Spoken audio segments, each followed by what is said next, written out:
Here we are in Cambridge for this week's Question Time.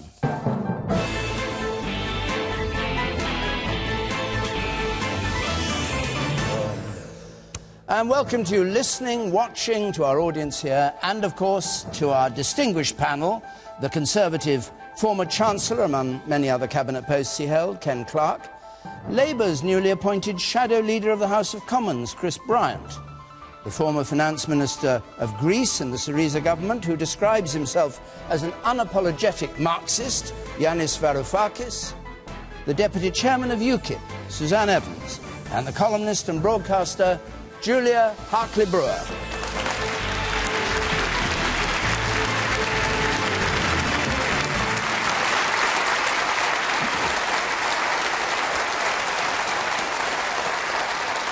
And as ever, if you want to text or tweet our hashtag, BBCQT, you can follow us at BBC Question Time. You can text comments to 83981, press the red button and stand back. Let's have our first question from Jacqueline Underdown, please. Should we allow more refugees into the UK than we can cope with, given the housing crisis and the strains on our public services? Suzanne Evans. The short answer is no. I would be the first to say that, of course, we've got to help refugees, not least given our track record, unfortunately, in causing, or at least contributing to instability in some of the countries that these refugees are coming from. But we need to make a distinction between refugees and migrants. And unfortunately, in a lot of the coverage that we've had about this crisis, that distinction hasn't been made adequately enough. We know that only 1 in 5 are actually coming from Syria. We know that many others are clearly economic migrants who are coming from countries where they are not unsafe, and that they have arrived in countries where they are safe, yet they seem to want to keep going on and on to Germany, perhaps to come to Britain or to go to a country of choice.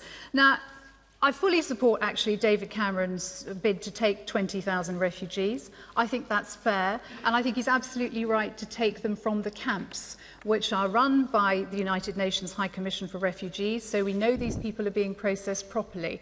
And, of course, some of the first people have already arrived this week.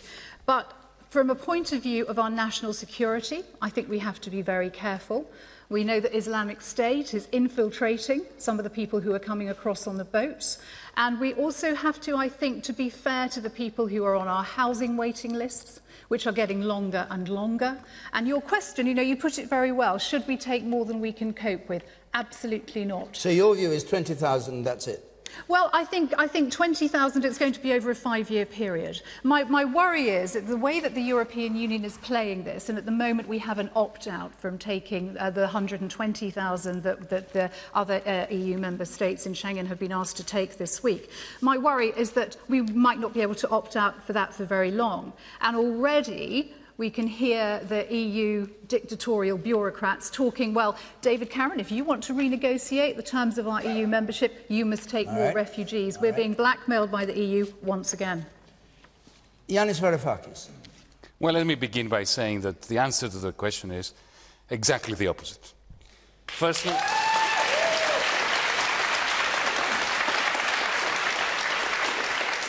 let me remind you, ladies and gentlemen, that we're all migrants. And we're all economic migrants. I believe that, if I believe my anthropologist friends, we are all Africans, actually, who came to these parts of the world. It was a long time ago. A long time ago, but the notion that at the time, when there are tens of thousands of desperate refugees being washed up in the shores of Greece and Italy, when there are 3.1 million refugees from that particular conflict in Jordan, in Turkey, in Lebanon, and that these poor countries have opened their doors to these refugees and they welcome them, they've sheltered them, they feed them, they make sure that they have water to drink. To have this discussion in Cambridge today on whether there will be 10 or 20,000 people who are let in, to have this moral panic because there are a few wretched souls on the other side of the channel in Calais, this is not putting in good stead this country. This country deserves a lot better. Is your view that...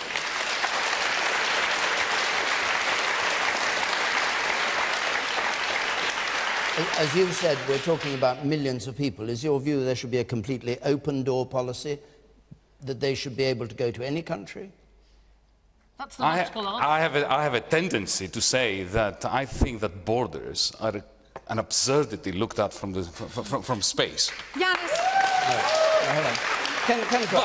But yeah, we should have a robust debate on precisely the mechanics of dealing with this humanitarian crisis. All right, well, it begins to simply conjure up ridiculously, pathetically low numbers, for a start, we are running the risk of turning Mrs. Merkel into the moral maiden.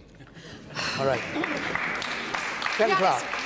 Well, to answer the question is, I think we should we're going to have to take as many as we can cope with. You obviously can't take the world's poor, but there's a mass migration going on around the world. Same thing's happening in the Americas, same thing's happening in Asia, and we've been taken by surprise by it. But we should also take it quite apart from the EU question. People are coming from desperate countries into Europe. They're heading for Germany and Sweden. After that, Britain's quite a popular destination. And the idea they come because we're in the EU and somehow they wouldn't want to come if we weren't in the EU, and it's all something to do with the EU that this has all happened, is frankly a total irrelevance. Angela Merkel said... Well, if it's an irrelevance, let's leave it. If it's an irrelevance, leave it.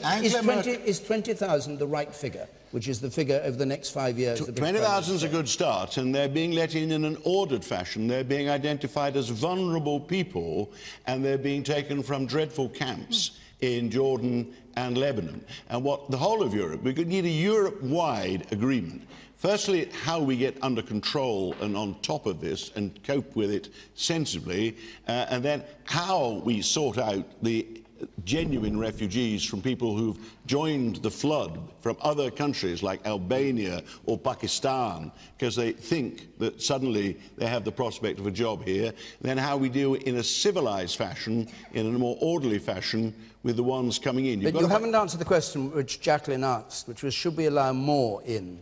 She says because we may have to, because I think this is going to be a problem for the next 10 or 20 years. All right. I think we're only seeing it beginning. It's going to be very difficult to stop. You've got to stop it being a race across Europe for the most courageous and the fittest to see how far they could get. You've got to have some place where you can accommodate them in civilised circumstances whilst you actually process them, and then decide how you're going to house some, where you're going to put them, and how you're going to get the ones We'll talk about whether it's possible to do that. The woman up there at the back, please. In a wider sense, can we ask why it's a European question at all? What is the rest, I mean, aside from Turkey taking in 2 million refugees, what is the rest of the world doing?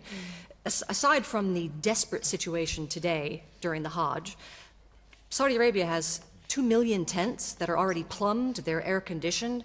Why aren't some of these leaders of these major Islamic countries going, why don't we help out? Chris Bryant. I think you make an absolutely vital point. And some of the richest countries in the world are doing absolutely nothing, and they should be getting off their backsides and helping, because, I mean, I get quite upset when I hear people talk about people as if they're trying to break all the rules and they're just doing it because they feel like it. Who on earth in their right mind would leave their home with their 2-year-old, 3-year-old, 4-year-old children and cross dangerous seas, cross miles and miles across a continent, if they weren't... The only people who would do that were people who absolutely had to because they had no alternative to save their children's lives and their own. So I think, I'm sorry, Jacqueline, I disagree with the premise of your question, because you said, should we take more than we can cope with? Of course we shouldn't take more than we can cope with, but I think we can cope with more than we are taking at the moment. And I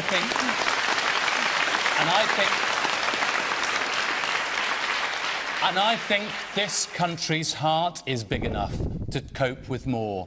So Chris, in the First World War, we took many thousands more than we're considering now from Belgium.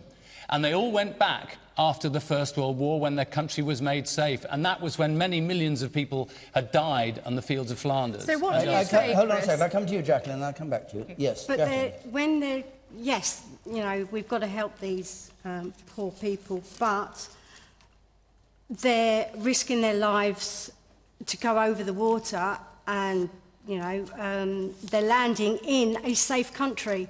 But why do they still want to get to, you know, other... Well, they want, England. They want to live. I think they want to come. They want to come to a country like this country because they'll be we're safe, soft. because we have the rule of law, because everyone is treated equally under the law, Does Greece not have the rule of law? and frankly, because we're one of the richest countries in the world, and we should be ashamed of ourselves when we don't open our arms. Julia Hartley-Brewer. Julia.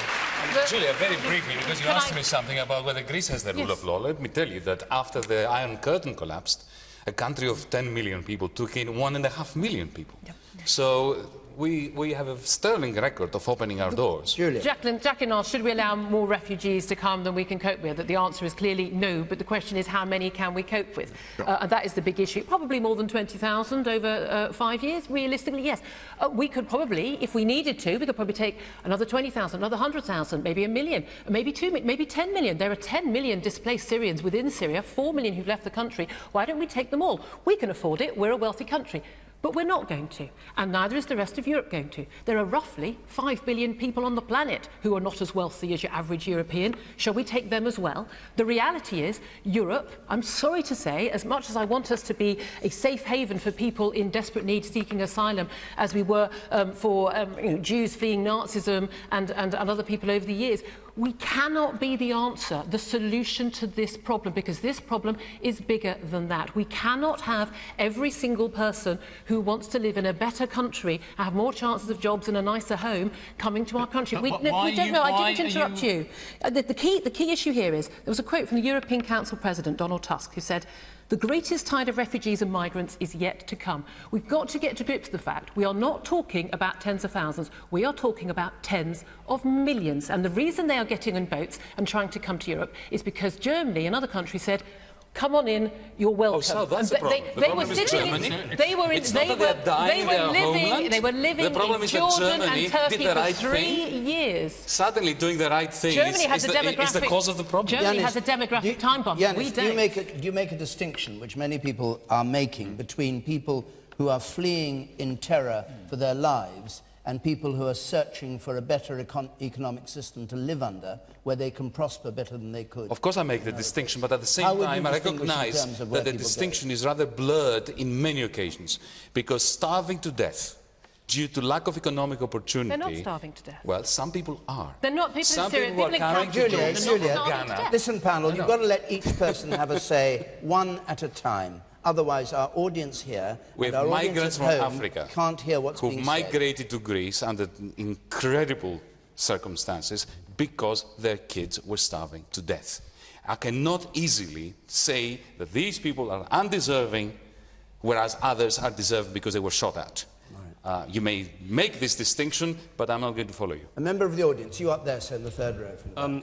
I agree with most of what Mr. Varoufakis is saying, but surely it'd be more effective to use our resources to solve the conflict in Syria rather than taking in refugees, because the refugee crisis is only a consequence of the conflict, and only by solving the conflict can we solve the whole problem altogether. How would you solve the conflict in Syria? I think I think democratically it's probably the best way forward. However, over the past few years, not a lot has been done over the Syrian conflict, and it's only now that ISIS have come up that countries like America and the UK are actually starting to get involved, because they see that ISIS is actually a threat to them, whereas before it didn't involve them whatsoever. The woman up there at the right. Well, the UK is probably one of the most densely populated countries in the whole of the EU. It's probably twice as densely populated as the Eastern European countries that have refused to take any immigrants into the country, and it's certainly much more heavily populated than France. I think probably not quite twice, but surely it should be done on the basis of resources. I mean, our NHS is suffering. Everything. We've got people starving in this country. We have people using food banks. Surely, you know, we can be looking at countries that are sparsely populated and take that into account. All right. And you, sir, the spectacles? No, you don't want to speak. I'll come to you in the second row here, then I'll go back to the panel. Yes, you. I'd just like to counter the lady's point. She said that Eastern European countries are really sparsely populated, which is true. but they're countries that aren't willing to accept the migrants. Why would we force such desperate people to go to places where they're going to be victimised, they're going to be put in places they don't want to be in, where people don't want them? Why don't we take them somewhere here where we saw the march, people want to help, where in Eastern European countries, very non-secular countries, very Christian countries, don't want such a Muslim demographic? Why don't we allow them into a country opening its arms? Suzanne Evans, what's your reply to him? Well, actually, I think you might think that, but every poll that's been done of the general public actually suggests that we think we're doing enough already. Yeah. Last year, 558,000 migrants came to this country. It's not as though we're not unwelcoming, and it's not as though we're not taking enough already. And what I'd like to say to Chris and Yanis, really, is we've got 9,000 people sleeping rough on our streets in this country. As the lady up there said, we've got over 500,000 people using food banks. You know, NHS waiting lists are at their absolute peak, highest ever. We're having to make welfare cuts, apparently, because we're in such dire straits in terms of our economy. And I'd like to say, you know what austerity is like, Yanis. You know what austerity is like. Would you really see Britain brought back to that level? Would you? Would you? Do you think that Greece, and the problems that Greece is having now, with thousands, tens of thousands of refugees turning up on its doorstep every day, that's not helping the situation in Greece, is it? You must know that. All right, Suzanne, you made the point. You're Yanis, assuming that migrants are coming in to steal jobs. No, I'm not. Migrants boost economic growth in the long run. That's not what the United States of America would not have been a major force today if they built borders in the 19th century, preventing economic migrants from walking in. Borders in the 19th century. All right.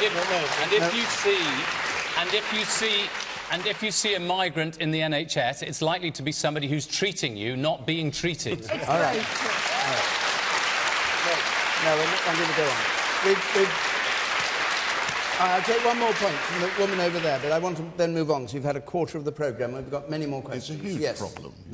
Well, we won't solve it in one edition of Question Time, I can tell you. So, Ms Evans said that 500,000 people are coming into the country. How many people are leaving the country, isn't it? Well, net migration... And sorry, one more thing. I work for the NHS, and I know for a fact that migrants have nothing to do with the waiting lists. Exactly. Okay, right, I'm going to stop you. All right. We're going to move... All right, Suzanne, you've had your say. You've had your say. We're going to move on. I really think we've generated more heat than light on... It's an enormous subject, multifaceted. As somebody said, it starts with how do you tackle the problems of Syria, Iraq, Eritrea, Somalia. Now, that'll take us all evening. Where do you put people when they come out? How do you process them? How do you calculate who can cope? That's a big thing. What we mustn't reduce it to is everybody getting panicked and angry and saying, why don't they go to other countries? We took 30,000 East African Asians into this country, and like the other migrants we've received, they actually make a very positive contribution to our economy. But it requires rational discussion, organisation, international agreement, which will take time, and then we will still find it's an enormous problem. But you combine humanitarian instincts, which are uppermost in this country, with the practicalities. And at the moment, we're beginning to do that, and we've got to work with the other 27 members of the European Union in the first place to decide how actually we're going to cope and stop arguing with each other about exactly how we might shove some more back to Greece. Now, before we go on to our second question tonight, a reminder where we're going to be next. Next week we're in Cardiff. The week after that, Leicester. And that's how to apply. I'll give those details later on in the programme. Oliver Turner's question, please. Does Britain need an alternative to austerity? Does Britain need an alternative to austerity? All right, Yanis Varoufakis. I wonder what you'll say. Well, I don't believe that we need an alternative to austerity, because austerity is not an option. And indeed, I'm going to give a compliment to George Osborne and to the Tory government. He's going to create some consternation, I think, in the Tory party.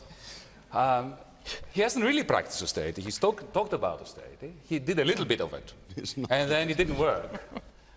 He killed off this nascent recovery after 2009 with a little bit of austerity he did, and he stopped it. And indeed, I can assure you that in discussions I have with good friends of mine in the Tory party, they have been very supportive to us here in Greece and to me personally in our struggle to end austerity in Greece, because they said to me, well, we are the party that has this natural proclivity towards belt tightening during bad times, but we can see that what they did to you, we had 18 times more austerity than George Osborne practiced, and the result was that we lost a quarter of our national income and we ended up in a black hole. So Labour's got it all wrong. So it's not a question. Jeremy Corbyn's wrong. I mean, No, we haven't really got austerity at all.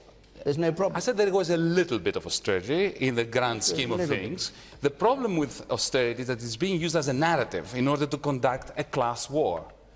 And by that, what I mean, and let me give you a very simple example.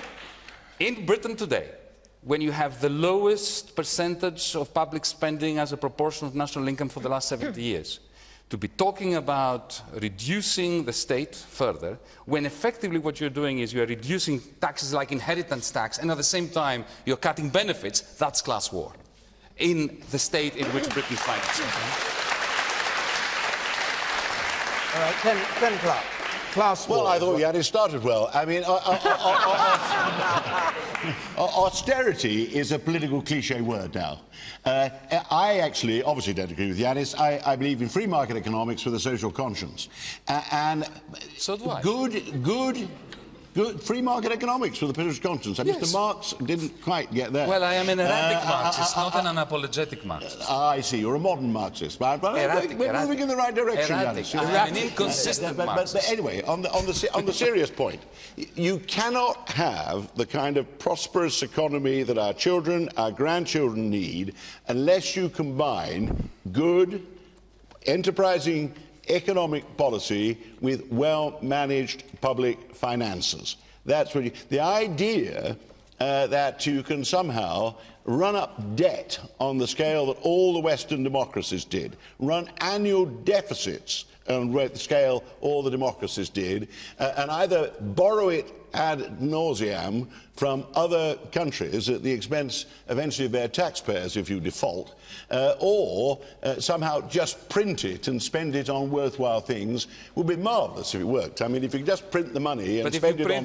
people, I'd sign up to that. I think Yanis will accept it doesn't work. But what about what you said about our economy? I just quote you. Our productivity performance is dreadful. Our investment performance is poor. Trade and export dismal, and we have an appalling current account deficit. Yeah. And that's under a Tory government who's practicing the policies that you now say are the right policies to be pursuing. I do like the political debate to move on. Right? It's part of my say. I also said other things. I did say... Well, you may have said lots of other things, but you did say those. It's very selective. I actually did, I think, in the same speech... I agree with that. It was part of the point I was making. That little snippet is selected. I mean, it's not confined to you.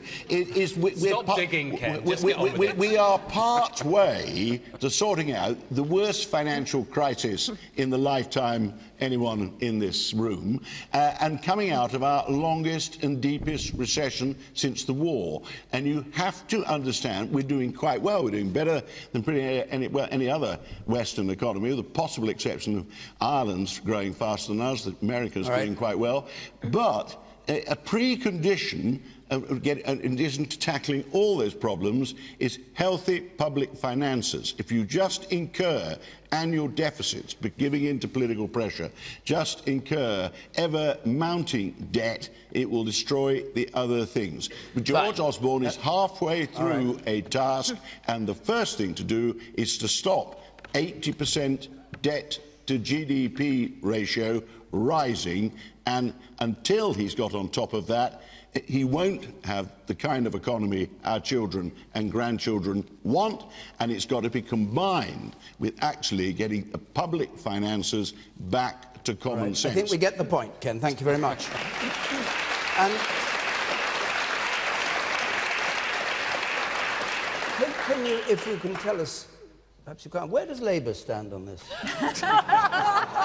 You're into printing money, aren't you, Chris? Well, listen, you've been printing money for years and just giving it to bankers. Look, I think it's not. It's not started under Labour. Let him speak. One at a time, please. One at a time. Well, I'm trying to speak now. Yeah. I did notice. Could you just be quiet? I did notice. It's not just about the kind of economy we want to have, it's the kind of society and the kind of country that we want to have.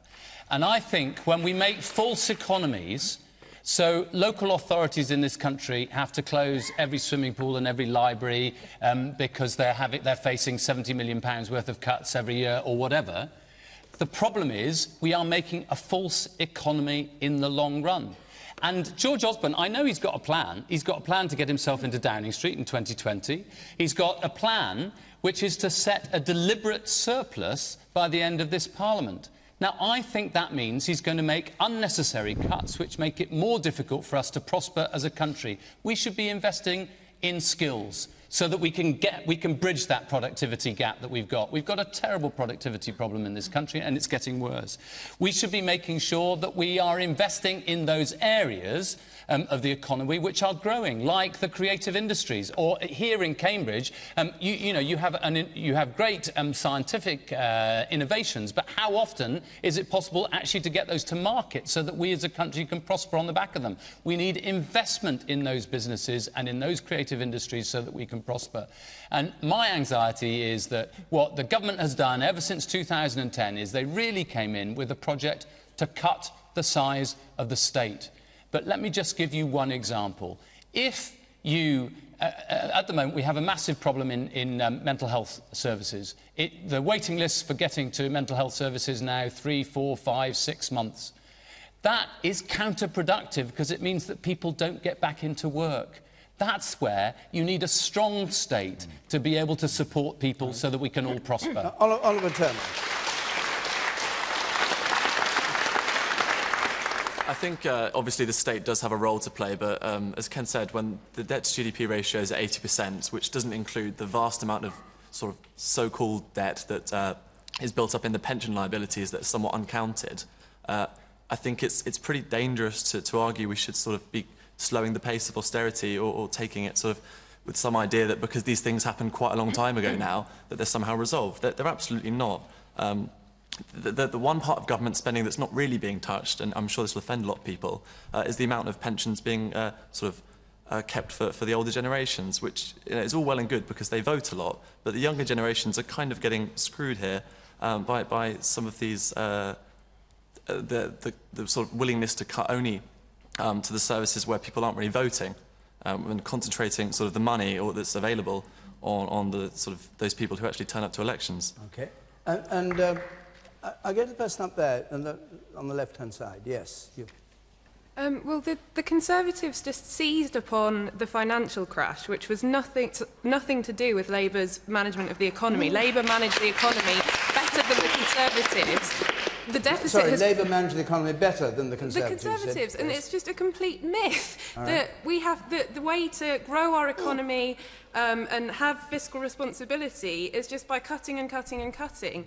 The Tories supported Labour's spending plans. Yep. The only reason that national debt became a problem was because the banking system crashed. Okay. All right. Julia Hartley-Brewer, do you want to pick up that point? Look, I know a plague on all their houses. Everyone conspired with the deregulation of the markets and allowed that to happen, and us to bail them out without enough controls on what the banks did next to make sure we got our money back. It was a ridiculous way to do it. But the question was very clear. It was, does Britain need an alternative to austerity? This question was basically put to the British electorate back in May, and the answer was resounding no. There was a statistic I discovered a few years ago that I was blown away by when we talk about austerity and cutting back or welfare. A third of working-age people in Britain, not pensioners, a third of working-age people in Britain are relying on state benefits for more than half of their income. Now, I believe in the welfare state. I'm the daughter of an NHS GP. I love the welfare. I love that we're a civilised country where people who are disabled or people who have fallen on hard times or are sick get help from our state. And in some areas, I think the Conservative government's doing the wrong thing, cutting some of those benefits. But fundamentally, the welfare state was supposed to be for people in need, not people who quite wanted a little bit of extra cash from their tax credits and the like. We have to roll back the state. It's no longer a safety net. It's a big, snuggly, king-size duvet that is wrapping up people and is actually it's actually preventing people from going out and getting jobs and living on their own. It is basically a subsidy to landlords for high rents. It's a subsidy to employers who don't pay reasonable wages. And we need to roll back the state, and we need to let the market work, and we need to make sure that we are not subsidising landlords and the state like that.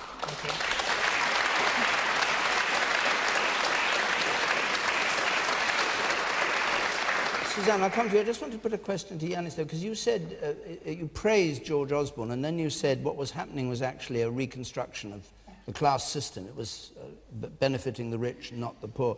Are you saying, in effect, that within the measures that the Chancellor can take, he should stick to the same deficit reduction, but just use different methods to achieve it? I believe there is a lot of rhetoric about deficit reduction. The reality is not deficit reduction. What we have... Look, I will agree utterly with Ken Clarke that there are two pillars of a successful social economy. One is healthy public finances, and the other is investment. Yeah. Right? So you can have a boisterous private sector. I think that we can agree on that. The disagreement concerns what you do within a decent budget, a healthy budget. You can cut it by reducing the privileges of the rich, by increasing, for instance, inheritance tax instead of reducing it, or you can cut it by reducing tax credits for the poor. Now, that's a decision you can make within the realm of healthy public finances. On investment, the notion that the Bank of England prints mountains of money, purchases paper assets in the City of London, bolsters the banks, which it had to do, I understand it had to do it, but that money somehow will trickle down to investment in productive capacity, that is a fantasy. And this is where an alternative form of QE would be something that we should be discussing. And I don't think that this should boil down to ideology. Milton Friedman, Bernd Bernanke, who are on the side of politics that the Tory party is, would want to have this discussion. We have mishandled QE in Britain, in the United States. We are doing it very badly in the European Union, in the Eurozone now. We should have, as Ken said before, a little bit more light than heat on these matters. All right. Suzanne. Well, I don't agree with Yanis on George Osborne. I'd like to remind everyone that he has nearly doubled our national debt, despite the huge amount of austerity that you've seen. And the question is, do we need an alternative? Well, there is an alternative. We need to cut back massively on waste in the public sector and on public spending. And when I wrote UKIP's manifesto, we found all sorts of money, not least 12 billion for the NHS, by cutting back on that waste. You know, our EU membership, £55 million a day, that could go to start with. The amount of vanity projects it shores up. Our foreign aid budget, now, of course, we all want to help people overseas, but people at home here needs that money too. And we've seen in the revelations in Lord Ashcroft's book, in fact, today, why do we have this arbitrary 0.7% of GNI given in foreign aid? Well, allegedly, David Cameron said it's to get the aid agencies off his back. The Barnett formula, too much money going up to Scotland, not enough staying in England and in Wales. HS2, a vanity project, white elephant that could go. That would save around 70 billion. Can I give you one reason why foreign aid should remain? Government, and even at just at local government level, and I've been a councillor myself, I've seen a huge amount of waste. And Chris said, you know, people have to shut libraries. Well, actually, you don't. If you look at procurement, if you look at efficiency, a lot of this is actually political posturing, I think, by the Labour Party, who try and say, oh, government cuts, and actually it's an excuse for their poor spending decisions. All right, hold on. I'll come to you, Chris. Let me just hear from one or two more members of our audience. You, sir, and then I'll come to you in the white shirt there. Okay, I think politicians spend so much time arguing amongst themselves about the problem. Economics is really simple. I've got £10 in my pocket. If I go out and buy 3 pints of beer in Cambridge, I'm probably borrowing money. If I carry on doing that, then I'm going to run out of money and I'm going to go bust. It's not difficult, guys. Just sit down, work out what the country needs to do and work collectively because the together. Country does not operate as your budget does. We have a budget. But why not? Why not? Why in not? the country, total expenditure equals total income. in your life, you have a wonderful independence between your expenses and your income. So when you cut down on your expenses, your income doesn't cut. It's not cut. But for the country as a whole, if the country as a whole goes into a major savings spree, then its total income is going to come down. So your personal life is not a good model on which to base running the economy. And if it would all be 7 seas under if it were, too. Chris Bryant. And I was talking to a constituent of mine from Treorchy last week, and he was saying to me, he's been out of work for some time, he's just got a job, but it's not an easy job for him to get to physically because there's no public transport. He needs to buy a car. He's got to borrow money to buy a car, but because it's going to be a 0-hours contract, he can't borrow money. That's the kind of problem that people get into in these problems. And the one thing I'd say to Suzanne is, the reason we need a foreign aid budget is so that we can make sure that more refugees can stay in their own countries because their countries have legitimate economies to stay in. The man in the white shirt there, the man in the white shirt. But it would also help not invade their countries. Yes. We didn't invade Syria. How's that working? Well, Iraq and Syria are completely one. Let's get a microphone to him. I'm waiting to hear what he has to say. Suzanne Evans, why do you blame George Osborne for the size of the national debt? I don't necessarily You've just said that he doubled it in his time. You've just said that he doubled it. It was Liam Byrne Until of the we're in Labour surplus, Party. how is it going to decrease? Until we get the deficit into a surplus, how is the national debt going to decrease even £1? So why are you surprised that it's doubled? Of course it's going to double until we're in surplus. Have I suggested that we shouldn't do that? You know, Liam Byrne in the Labour Party was the one that left the note at the Treasury, there's no money left. And I'm sorry, I completely disagree with George Osborne said... It's as Julia said, a plague on all their houses. But George Osborne said the deficit would have been gone by 2015. His policy has not worked. And you predicted there would be a mass unemployment of 3 million, and there isn't, is there? Leave the predictions a moment. You in the front row. Suzanne, how do you think leaving the EU is going to help with the migration crisis or with the funding and business in this country? Secondly, to the panel, if it's about austerity helping our economy, why now that the banks are back on their feet, are we still cutting NHS funding and not doing anything back to the banks? NHS funding's going up. There's it's going up in real terms. There's a new junior doctor's contract. They're giving a 30% pay cut. We might come to the NHS in a moment. But I want to move on. I want to just move on to a different topic before we do that. And it's a question from Hassan Mamdani, please. Is putting a vegan who likens meat eaters to smokers in charge of DEFRA contempt or inspired leadership? Yes, not actually in charge. She's the shadow environment secretary, one of your colleagues, Kerry McCarthy, who today said meat should be treated in exactly the same way as tobacco, with public campaigns to stop people eating it. Julia. I have to say, it's the biggest load of nonsense I've ever heard. And that's saying something coming from the new shadow cabinet. Meat. Thank you. Oh, apart from you. Thank you for the gracious exception of Mr. Bryant. I love you. Who was once rather amusingly mistaken for my husband. My husband was quite chuffed there.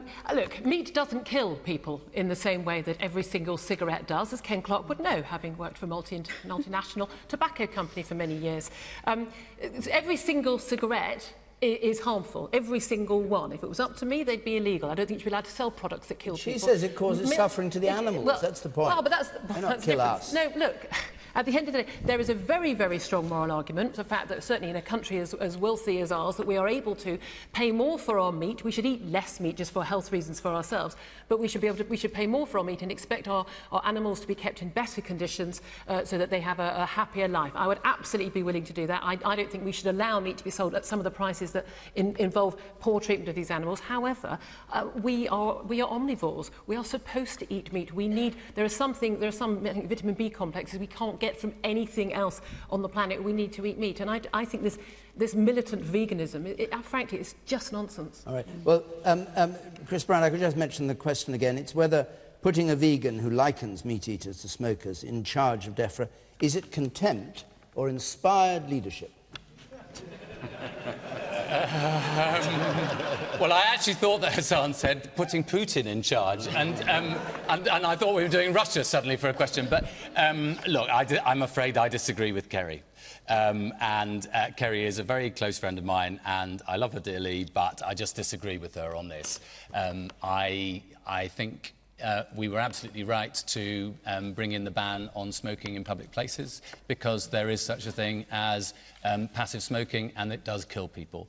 And I think we're right to be looking at, you know, we've been right to introduce all the different measures about selling of cigarettes so that we're not promoting it as attractive to young people and all the rest of it. And I don't think that any of that applies to meat. I'm not sure about... How much do you agree with each other in the Shadow Cabinet? Well, we've only had one meeting so far. How did it go? How did that go? You all agreed it was a good thing? We all agreed that everything was very good. And, look... Did you agree to stay in NATO? Because you were going to be Defence Shadow, and then you said, I can't be because you're going to leave NATO. And then... Sitting here last week, your Shadow Chancellor... McDonnell said, oh, no, we're not leaving NATO. It's difficult to make head or tail of what you are doing at the moment. Sky announced that... Sky told everybody that I turned down the job because Jeremy wasn't prepared to invade Russia. Yes. Now, I can confirm that this is completely and utterly untrue, right? So, no, I don't want to invade Russia. I mean, I have my problems with and frankly, the way this government's treated the armed forces, I don't suppose we could invade Alderney. Look, I mean, there is a serious point in here, which Julia actually referred to, which is that we do eat too much red meat, and the fact that we do so does kill us, actually, and the fact that we eat too much meat is not good for us. I'm not sure about this militant omnivorism that you just poured out there, that we are all designed to be omnivores. Have you checked the state of what your teeth are for? They do different jobs, different teeth do different jobs. They're also quite good for Rice Krispies, but I don't think that means that we were all designed to eat Rice Krispies. We're not going to start looking at each other's teeth. Ken Clarke, now you represented the tobacco industry, still do probably, or you've stopped doing No, that. I don't represent that. You used to. I was a non-executive director of a tobacco company. Yes. So what's your view about it being... Well, I took the view on tobacco. I take the view that well-informed adults are free to make their own choice about their lifestyle and the risks they take. The biggest risk I take is, I think, driving my car.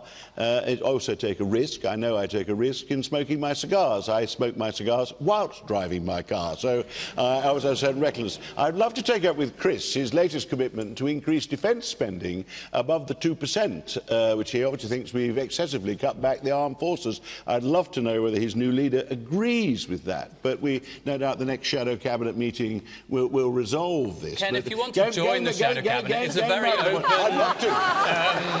You should sort of, consensual, collective... To be fair, he probably agrees with as much as you do with Jeremy Corbyn. I think lots of people would love to attend the Shadow Cabinet.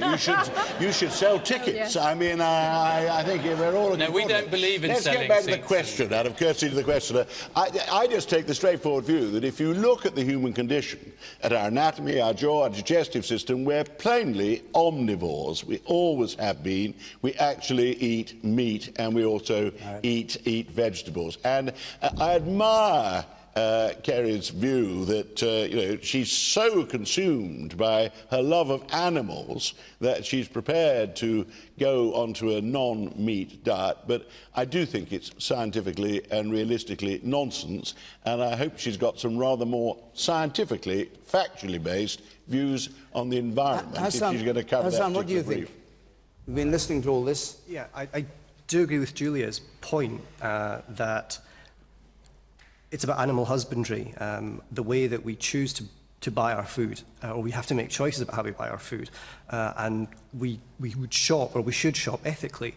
I think Kerry's confused, or putting a vegan in, giving her this brief, confuses, or she is confusing her own... Sorry, I'm completely losing my point here. You haven't lost your point at all. You've made it very clearly. She's confusing her views with the job she's been asked to do. Yes. But I think that's unfair, because I think it's good that we have some people in politics who hold strong views, and that shouldn't prevent them from... And that shouldn't... Well, you're wrong quite often as well, but I still think you should be able to write for the Express. Yeah. No, I haven't worked for the Express for 5 years. Yeah, Yanis Varoufakis. Well, I'd love to see a militant vegan become the CEO of Volkswagen. Having said that, as an outsider, because you may have noticed that I'm not from here,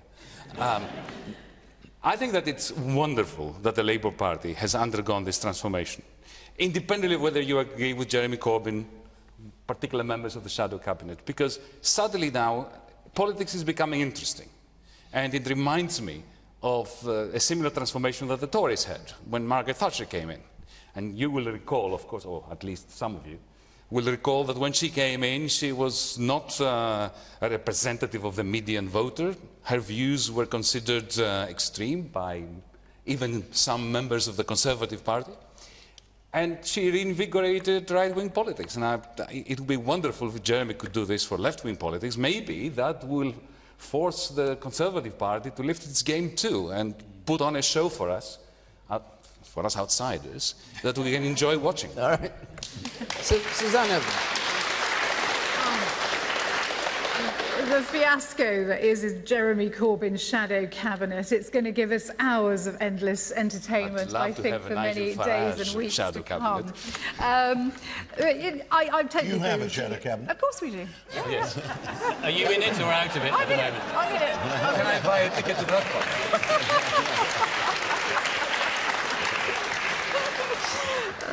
No, I actually don't rule out the idea of a vegan, in theory, becoming a shadow agriculture minister. I think for the very reason that Chris outlined. We've had health secretaries that know sod all about health. We've had education secretaries that know absolutely nothing about education. But this one, she absolutely is committed to the eradication of livestock farming.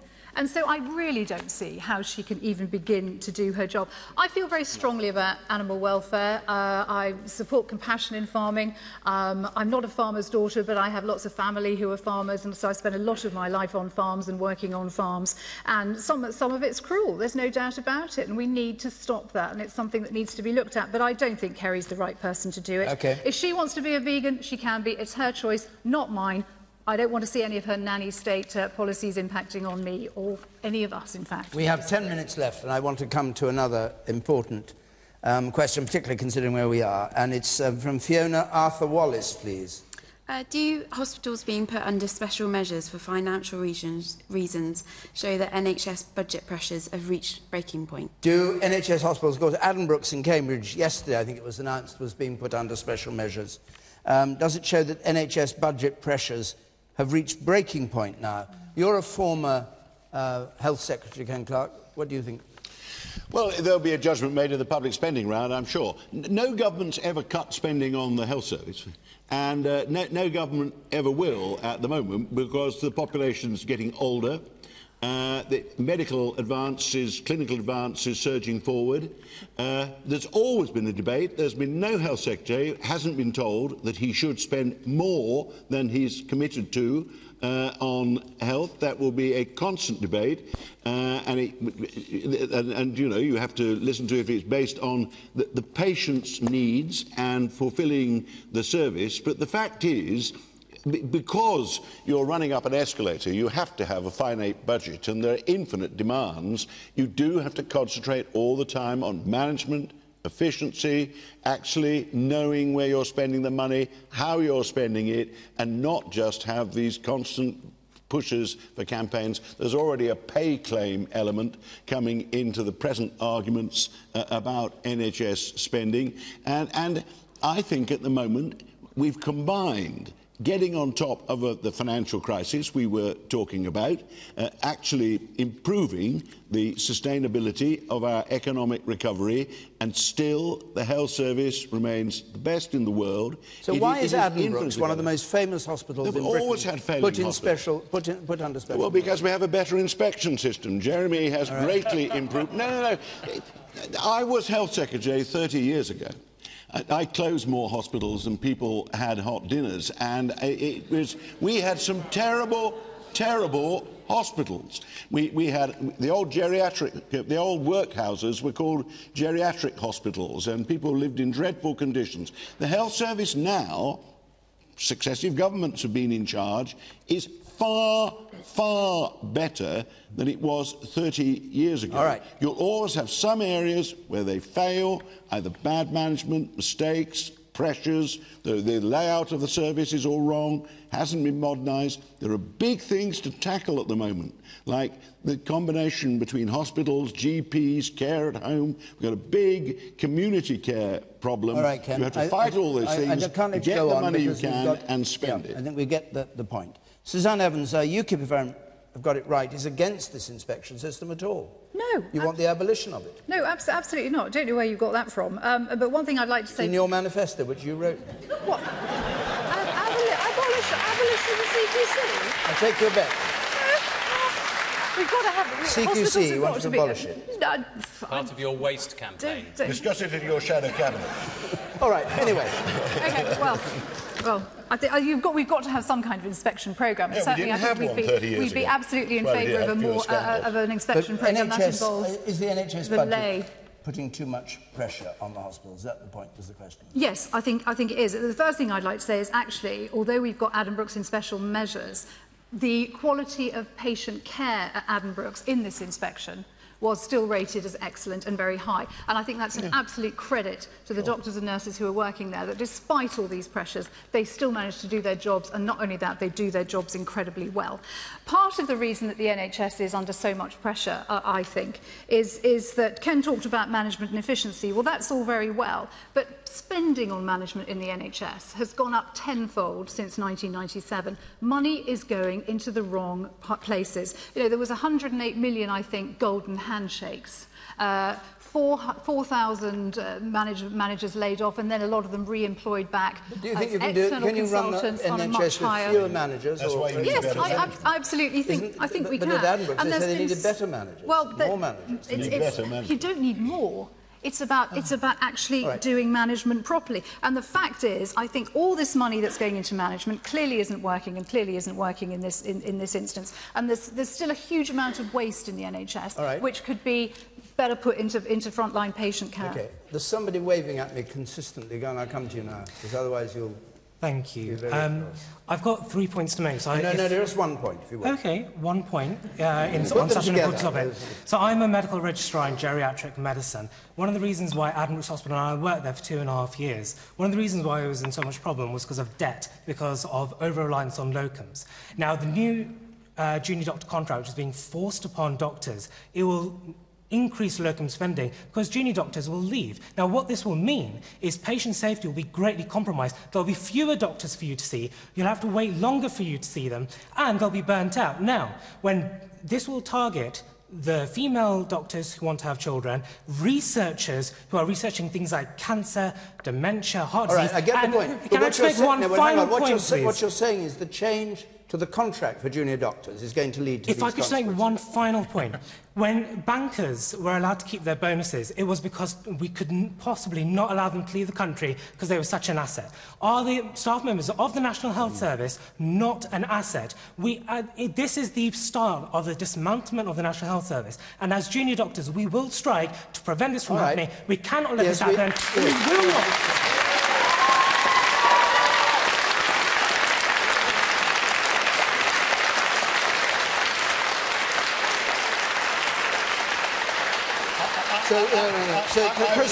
Chris Bryant. I would ask the applauding audience, Chris Bryant. I would ask the applauding audience to actually try and find more detail of what is proposed for junior doctors. If the whole spending on the health service debates can be carried away by another PMA pay claim, we are going to get into difficulties. Can you just let the rest of the panel speak? So we've only got a few minutes left. Right, first of all, we shouldn't have wasted £3 billion on an unnecessary and unwarranted top-down reorganisation of the NHS. Secondly, there hasn't been a cut to the NHS budget, but there has been a cut to the NHS and social care budget, and those two have to go together, and that's one of the problems. In the case of Addenbrooke's, Suzanne is absolutely right to say that the report said that there was very good quality of care. I have no criticism of the staff, but it said that there weren't enough midwives to provide a safe service for Labour. Not for the Labour Party. That may also be true. And the truth of the matter is, last week, in 3 days, 1,644 junior doctors in this country applied for certificates to be able to go and work elsewhere. The registrar is absolutely right in what he says. These are people who are assets to this country. At the moment, we have a 48% lack of junior doctors to work in obstetrics, 49% lack of doctors to work in acute care. We have a crisis going on in the NHS, and if the Tory government just keeps on trotting out this argument that they have for the last few years, we will never see it improve. Okay. Julia. As someone who spent their childhood with a mum training to be a doctor doing 80-hour weeks, I have every sympathy and very much understand. Look, I agree with all the points about the top-down restructure. We've had permanent revolution in the NHS for many years with no good outcomes. We certainly have had an abject failure of management, an abject failure of planning. You know, in 2010, the Tories and the Lib Dems decided to cut the number of nurses being trained. And, oh, what a surprise, then we had to import a load of nurses at great cost. We've got a lot of problems. However, we also have to remember, as well as the fact that, yes, we're all getting fatter, which is one of the reasons why we've got huge extra burden on the NHS, and it is a personal responsibility of all of us to not become a burden on the NHS, so that it is there and the resources are there to help the people who genuinely do need it. So it's our fault, not the budget. No, not our fault, but we have a personal responsibility. But this is also, the NHS's problems are also a product of its own success. We are living longer. The average age of someone going into but we know all that. The question is whether going budget into hospital now pressures... is over 65. I know, we know all that. That's commonplace. The point is, are the NHS hospitals put under special measures? That's what Fiona asked. Is it because the NHS budget pressures have made it reach breaking point? We can't all help growing older. No, but that's the whole point. We are that is what it is, but that's where you come down to the issues like social care. A third of hospital admissions, it is thought, are not necessary, because if we had adequate social care and funding of social care, those people wouldn't have to be in hospital. And this hospital has a £64 million deficit. And we wouldn't have the awful situation, horrible phrase, of bed blocking, where elderly people can't be discharged to their homes because there isn't the social care. Yanis Varoufakis. Well, allow me to look at this issue from the outside, being an outsider. This country has produced precious institutions. The NHS is one, the great university is another. Somewhere along the line, you folks lost your nerve, and you started questioning your own achievements. And this market fetishism entered realms in which it was never meant to be good at, like, for instance, the NHS or the universities. And we started trying to introduce market solutions where they would never work. They resemble more like Soviet planning, with these market indicators and trying to quantify the unquantifiable, which is the result of which, of course, is the loss of quality, both in the universities and in the hospitals. I think you should go back to the great tradition of public service, and public services provided by means of hierarchical institutions in which good people dedicated to the task do good stuff without having constantly to tot down and quantify everything they're doing, with the managers in the end taking a large part of the cut away from the doctors and from the nurses. Yes. Okay.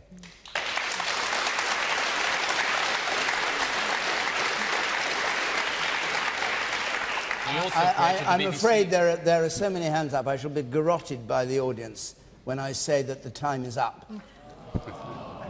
And we have to stop. I'm sorry. I would that it weren't.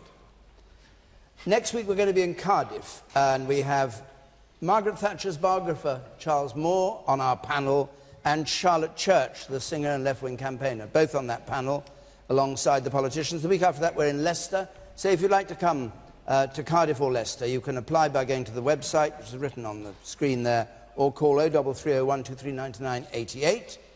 If you're listening to this on 5 Live, the debate continues with question time, extra time. But my thanks to our panel who came here, some all the way from Greece, and to all of you who came to take part in the programme in Cambridge. Until next Thursday from Question Time, good night.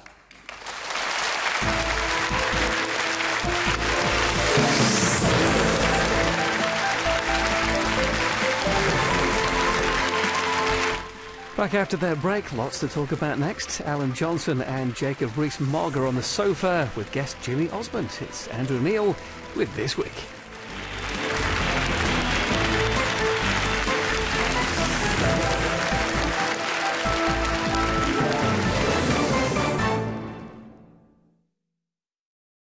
We're going into a full race war.